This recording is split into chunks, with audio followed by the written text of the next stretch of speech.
Nachdem wir nun im Vorfeld wasserdicht geprüft haben, dass der Schwarzmüller Hilfsrahmen zum LKW-Chassis passt, konnten die Kollegen in Hanzing schon mal den Lichtbogen tanzen lassen.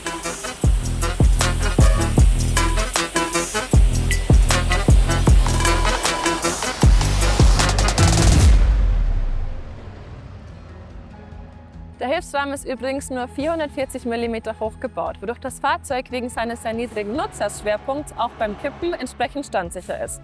In der Schwarzmüller DNA verankert ist außerdem beim minimalen Materialaufwand gekonnt und leicht zu konstruieren, bei gleichzeitig maximal möglicher Stabilität. Im Hilfsrahmen selbst finden sich übrigens Kippzylinderlagerung und die Kugeln der Kippausleger. Nun aber endlich die Details zur Kippbrücke selbst. Die hat jede Menge zu bieten und wir beginnen mit einem Blick unter die Mulde.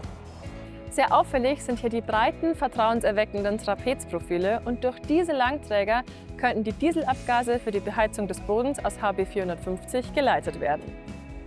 Und es gibt nur einen, aber echt erwachsenen Querträger, sodass der Boden immer glatt und eben bleibt und somit jegliches Schüttgut ungehindert rausrutschen kann.